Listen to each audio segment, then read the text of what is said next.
whenever we talk about mental health, it mostly, the conversation is around adults. And I think people understand that, for adults, there's a lot of things that are stressful because you're balancing work and family and finances and kids and all this stuff. And the idea of childhood is that, it's this happy time in everyone's life, and, kids can't have any mental health problems.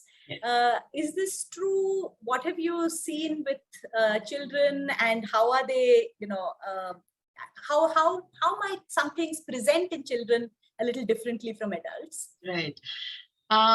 So I think very often, because I'm more comfortable with kids, and I handle kids a lot, and I connect with them better, I would say.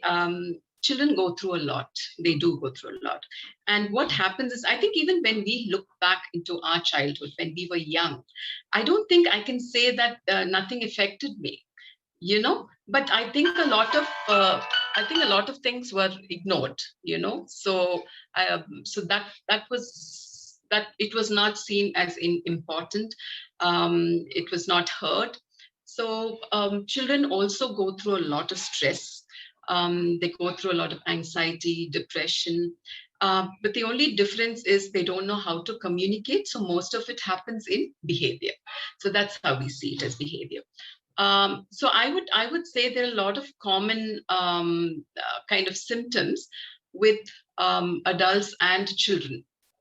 For example, like let's say sleeplessness, we'll say bedwetting in children, mood swings, wanting to be alone, crying, aggression, so there are a lot of symptoms, which I would also say is very similar to even adults, because that's what you feel. So I think it's very, very important for us not to, if a child wants to come and talk to you sometimes and you're busy, I think, so there's no particular time that child will realize, wait to talk to you. So it's very important to, let's say, observe children, observe their behavior. When there are changes, not take it lightly, but really, understand why it's happening. And either kind of at least consult a professional, and let's say low school grades. So that there are a lot of symptoms which we really should take seriously and not ignore.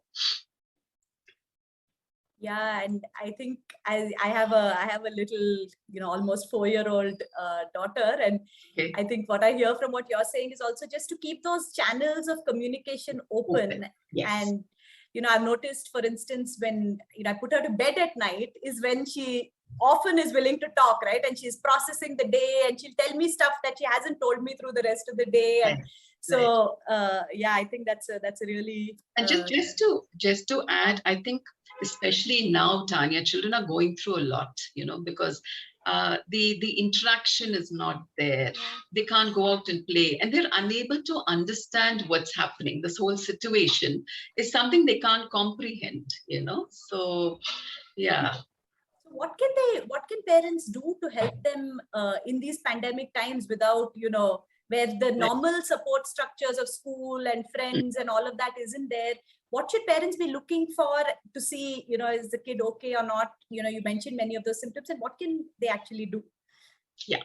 Now, one thing, like you said, the communication has to be open. The child has to know that anytime I can go to my parent if I need to communicate something.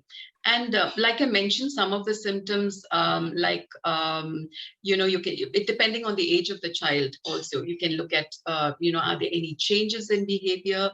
Are they eating well? Are they sleeping well? Are they moody? So there are a lot of symptoms. And I think as a parent, definitely you would know, okay, there's something not right today. Secondly is to keep them engaged in, let's say, productive things. I would say even like gardening, giving them a plant, give the plant a name, let it be a vegetable kind of garden. So even to see that, fruit, the flower, it's very, very therapeutic, so I think that's very important. Give some kind of a play is important. Keep them engaged in productive, creative stuff. For example, let's say reusing things. You have shoe boxes at home. You have plastic bottles. Let them learn little craft. To kind of do that. If you can have a pet, great. But if you don't have a pet, even a fish bowl, of a fish is good, an aquarium kind of. So. I would always tell parents, don't get stressed out, but the little things that you can do is maybe an album, if you have photographs. Just sit with them, and go through the albums, talk to them about relationships. So there's a whole lot of things that can be done. Even I think daily chores, kind of getting them engaged, you're making chapati or something, helping. So yeah, there's a lot of little things that you can do.